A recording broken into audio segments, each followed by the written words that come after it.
안녕하세요. 조이킴입니다. 지난번에는 제가 시연이 시우한테 점심 싸는 거 가르치는 영상을 올렸었잖아요. 참 재미있게도 제가 같이 영어 공부하는 그룹이 하나 있어요. 근데 이번 달 주제가 자녀 양육이었어요. 우리가 다룬 컨텐츠 중에 하나가 테드 강연이었는데 제목이 뭐냐면 How to Raise Successful Kids Without Overparenting 이거든요. 너무 많이 우리 아이들 인생에 관여하지 않고도 성공적인 아이들을 키우는 방법 이렇게 해석이 되는 건데 그 핵심은 뭐였냐면 어린 시절이 우리 아이들의 성공적인 인생을 향한 어떤 기본적인 베이스를 닦는 시기인데 무엇으로 닦냐? 그러면 그 두 가지를 얘기했어요. 하나는 사랑이고 하나는 집안일이었어요. 하버드 그랜트 스터디라고 하는 연구의 결과인데요. 집안일을 꾸준히 했던 아이들이 사회에 나가서도 그 필요한 또 보이지 않는 빛이 나지 않는 그런 일들을 솔선수범해서 하게 되고 그것이 성공으로 가는 하나의 삶의 자세가 된다는 거죠. 일리가 있는 것 같기도 해요. 그죠? 또 하나 사건이 최근에 있었어요. 어제 우리 시연이가 NCEA 시험을 다 끝마쳤거든요. 그런데 수학 시험을 준비하면서 시연이가 꽤 힘들었던 모양이에요. 결과는 아직 안 나왔지만 그리 잘 보지 못했다고 해요. 그러면서 제가 제 고등학교 때 시절이 생각이 나는 거예요. 저도 상당히 고전을 했거든요. 영어하고 수학 때문에. 그래서 시연이 시우가 커서 정말 필요로 할 때는 과외를 시키든 학원을 보내든 조금 도와줘야지 라는 생각을 했는데 올해 제가 아프고 바쁘는 중에 그냥 홀라당 잊어먹은 거죠. 그래서 시연이가 나 엄마 수학을 너무 못 봤어 라고 그 얘기를 하는 때 제가 조금 미안한 마음이 든 거예요. 나는 부모로서 엄마로서 내 역할을 잘 하고 있나 이런 생각을 하면서 좀 쭉 둘러보게 된 거죠. 제가 꽤 오랫동안 우리 시연이 시우에게 집안일의 종류를 늘려가고 또 난이도도 높여가고 기대치도 막 높여가면서 여기까지 왔단 말이죠. 그래서 제가 요즘에 이렇게 우리 아들을 이렇게 보니까 괜찮은 거예요. 비록 제가 시연이 수학 공부를 잘 할 수 있도록 그렇게 도와주지는 못했지만 저는 집안일을 시킴으로써 책임감과 또 이렇게 돌보는 마음과 다른 것들을 이렇게 도와주고 있었구나라는 생각을 하면서 그 미안함을 다 날려버렸답니다. 그래서 오늘은 우리 시연이 시우가 하는 집안일들의 종류, 왜 제가 집안일을 그렇게 열심히 가르쳤는지, 그리고 집안일을 가르치면서 제가 가장 염두에 두었던 핵심적인 것들, 꾸준하게 5년이 넘는 시간 동안 할 수 있었던 그 원동력, 아이들이 집안일을 통해서 배우는 덕목 같은 것들, 그런 걸 좀 나눠볼까 합니다. 첫 번째로 우리 시연이 시우가 하는 일의 종류들을 한번 말씀을 드려볼게요. 당연히 자기 방 청소 정리는 자기가 알아서 하겠죠? 시연이가 그걸 시작한 이후로 제가 한 번도 시연이 방을 치워준 적은 없는 것 같아요. 이사를 가면 이렇게 좀 세팅하는 거, 그런 거는 도와줬지만 아무리 방이 지저분하게 어질러져 있어도 제가 청소해 준 적은 없어요. 제가 게으르거든요, 상당히. 게을러서 해주고 싶지 않았어요. 제가 다른 일들도 넘치게 많은데 그것까지 하고 싶지 않았거든요. 시우도 이제 자기 방이 생기면서부터 자기 방 정리정돈과 청소를 스스로 합니다. 빨래하는 거하고 청소기 돌리는 거 너무 쉽잖아요. 기계가 있으니까. 그래서 빨래도 널고 개고 그리고 자기 방에 갖다 정리해 놓는 것까지 그러니까 애들이 다 하고요. 설거지도 해요. 아침 설거지는 제가 하고 저녁에 저는 식사만 준비하고 먹고 나면 저는 제 할 일은 다 끝나요. 그럼 아이들이 돌아가면서 이제 설거지를 다 끝내 놓거든요. 설거지는 뒷정리까지 그 부엌 전체를 다 정리정돈을 다 해 놓거든요. 주말에 한 번씩 장을 보잖아요. 장을 보고 오면 아이들이 가서 차에서 가지고 와서 냉동실로 가야 되는 거 냉동실로, 냉장실로 가야 되는 거, 그 다음에 부엌 팬트리 안에 들어가야 되는 거, 세탁실로 가야 되는 거, 욕실로 가야 되는 거, 이런 것들 다 알아서 딱 이렇게 넣어 놓거든요. 엄청 편해요. 그것만 해도. 그 다음에 또 뭐 하죠? 우리 시연이 시우가 욕실 청소를 해요. 가르치기가 힘들더라고요. 일단 이렇게 변기 청소하는 거 싫어하잖아요. 그리고 샤워실 청소가 좀 쉽지가 않아요. 여기 뉴질랜드 물이 좀 석회질 물이어가지고 샤워실이 그렇게 하얗게 물때가 끼거든요. 그 물때를 매주 청소를 해줘야 좀 유지가 편하더라고요. 그것도 다 가르쳤어요, 드디어. 그래서 요즘에는 제가 안 합니다. 점심 도시락도 본인들이 싸고 아침도 자기들이 알아서 먹습니다. 엄마가 하는 게 별로 없네요. 맞아요. 제가 엄청 편해졌습니다. 너무너무 편해졌어요.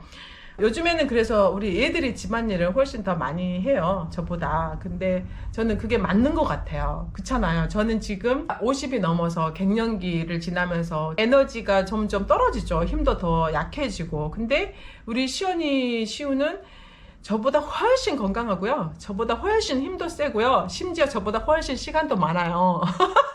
그러니까 당연히 얘네가 더 많은 일을 해야 된다고 저는 생각을 해요. 두 번째로는 제가 왜 이렇게 열심히 아이들한테 집안일을 시키게 됐는가, 그 이유에 대해서 한번 말씀을 드려보면, 저는 시우가 고등학교를 졸업하고 나서는 완전하게 독립한, 혼자 스스로 살 수 있는 사람이 되어야 된다. 그래서 그렇게 키우는 게 제 목표였어요. 직업을 찾고 돈을 벌고 사회적인 활동을 하는 거는 알아서 잘 할 거라고 생각을 해요. 다른 사람의 도움이 필요 없이 살아가려면 밥을 하고 치우고 집안을 청소하고 청결하고 쾌적하게 주거 환경을 유지할 수 있는 그런 능력이 있어야 된다고 생각을 했거든요. 당연히.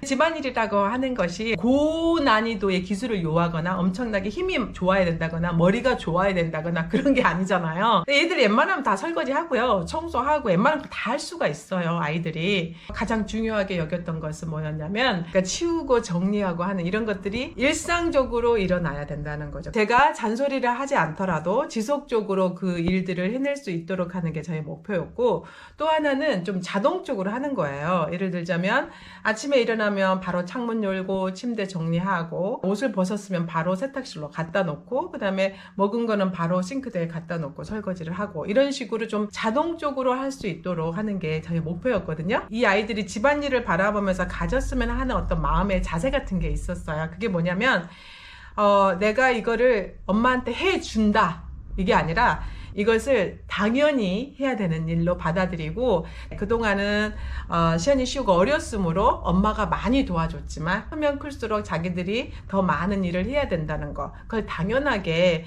여겼으면 좋겠더라고요. 그것이 제가 심어주고 싶은 마음의 자세였어요. 시우가 꽤 잘하기는 하는데요, 아직도 진행 중이죠. 그런데 지금은 좀 뭐가 다르냐면, 더 이상 토를 달진 않아요. 왜 내가 이런 집안일을 해야 되는지에 대해서 더 이상 말이 없어요. 제가 잔소리를 할 필요는 없고 그냥 해라 라고 말만 하면 되는 그 정도의 수준으로 온 거죠. 되게 힘들었어요, 여기까지 오기까지.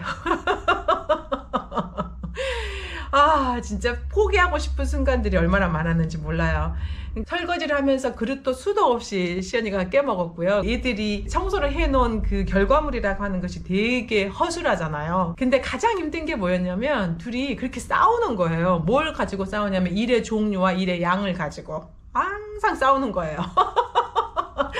생각하면 지긋지긋해요. 예를 들자면, 제가 저녁 식사를 어떤 걸 준비하느냐에 따라서 설거지 양이 달라질 거잖아요. 제가 요리를 하면서 치우면서 하는 날이 있고, 요리를 해서 먹기 바쁜 날이 있고 그렇잖아요. 그러면 이 부엌이 얼마나 지저분한지 그것도 다르잖아요. 근데 그걸 제가 조절을 할 수는 없잖아요. 근데 얘들이 그걸 가지고 불공평하다 어쩌다 정말 많은 이야기를 했거든요. 그래서 참 포기하고 싶은 순간들이 너무 많았죠. 아, 내가 하고 말지. 우리 그런 얘기 하잖아요. 앓느니 죽는다. 얘들하고 막 실갱이하고 그런 게 너무 힘드니까 그냥 하고 말잖아요. 저도 그렇게 하고 싶은 순간들이 되게 많았죠. 그럼에도 불구하고 제가 포기하지 않고, 그러니까 끝까지 얘들을 집안일을 시킬 수 있었고, 또 지금도 시키고 있는 이유는 시우가 가장 큰 원인이에요. 제 이전 영상을 보신 분들은 아시겠지만 우리 시우가 학습 장애가 좀 있어요. 그래서 공부하는 걸 되게 힘들어 하거든요. 근데 얘가 학교에서 배우는 그 시간도 얘한테 굉장히 힘들 거란 말이죠. 그런데 집에까지 와가지고 공부를 가르칠 수는 없잖아요. 그런데 그렇다고 해서 마냥 놀고 있을 수는 없잖아요. 우리가 살면서 하기 싫은 일들도 해야만 한다는 것을 이렇게 배워야 되잖아요. 어떤 식으로든. 제가 생각한 게 집안일이었어요. 그래서 집안일들이 귀찮고 하기 싫고, 그래도 그런 일들을 하고 났을 때 성취감도 느끼고 또 자기 효능감도 좀 느끼잖아요. 그래서 그런 것들을 꼭 줘야 되겠다, 시우에게. 그래서 좀 힘들어도 이 일을 붙잡고 있었던 거죠. 그 큰 수혜자는 시연이죠. 또 환경적인 요인도 있는 것 같아요. 여기에서는 애들이 학습에 대한 그 부담감이나 스트레스가 정말 적어요. 굉장히 시간적으로 여유가 많아요. 그리고 학습에 대한 부담 자체가 없으니까 마음의 여유도 좀 더 있는 거죠. 그래서 제가 차분하게 이것들을 좀 시킬 수가 있었던 것 같고, 아이들도 따라올 마음이 있었던 것 같고 그래요. 시연이 시우가 살면서 이것들은 가지고 살았으면 좋겠다 하는 것들이 집안일을 가르치면서 많이 전수되고 있는 것 같아요. 예를 들자면 아이들은 설거지가 그릇만 닦으면 되는 줄 알아요. 근데 그릇 닦고 물기 닦고 행주 짜야 되고 또 주변에 벤치 정리, 부엌 전체를 정리해야 되고 있어야 될 자리에 그 물건들이 가 있어야 되고 이것까지 다 해야 설거지가 끝난다는 것을 가르치면서 어떤 하나의 일이 제대로 완성되고 마무리된다는 것을 제대로 가르칠 수 있었던 것 같아요. 요즘에 보니까 되게 믿음직스럽고 듬직해요. 제가 좀 피곤해 보이거나 그러면 애들이 저한테 쉬라고 하고 자기들이 알아서 하거든요. 동지애 같은 것도 좀 생긴 거죠. 그래서 서로 돌볼 줄 알고 그 돌보는 마음도 기특하지만 실질적으로 애들이 돌볼 수 있는 기술이 있는 거죠. 이제 제가 하지 않더라도 청소, 설거지, 빨래, 밥하는 것 이런 것들을 기본적으로 하니까 저를 돌볼 수 있는 거예요.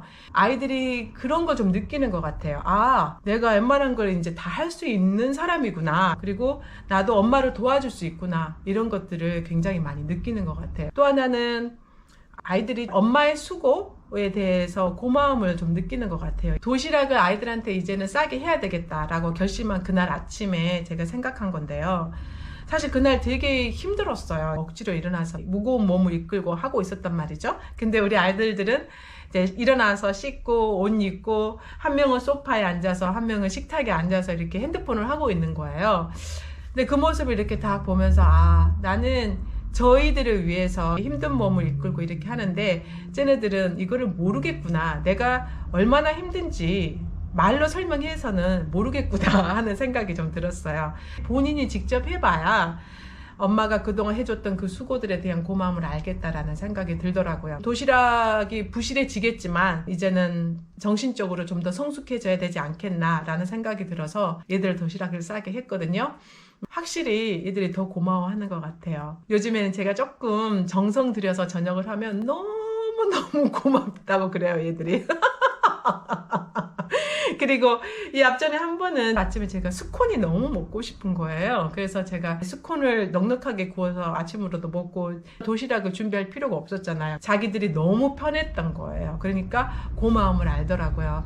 아이들이 많이 해주니까 저도 고맙고요. 이 집안일을 가르치면서 얘들하고 더 가까워질 수 있었던 게 또 뭐냐면은 저도 말은 잘하지만 몸이 안 따라주는 게 되게 많잖아요. 얘들한테 먹으면 바로 치워야지 해놓고 저도 안 하고 있고 그럴 때 얘들이 저한테 막 지적을 하거든요. 엄마는 왜 안 치워? 지적을 할 때 아 그래 미안해 하면서 저도 이제 하게 되고 그러면서 아이들도 엄마가 완벽한 존재가 아니라 도움이 많이 필요한 존재라는 것도 이렇게 알게 되는 것 같고요. 저도 아이들한테 이런 부분이 힘들 수도 있겠다라는 것을 또 이해하기도 하고요. 그래서 서로 좀 이해의 폭도 좀 넓어지고 그런 것도 있는 거죠. 오늘은 여기까지예요. 이야기 들어주셔서 고맙습니다. 저는 다음에 뵐게요.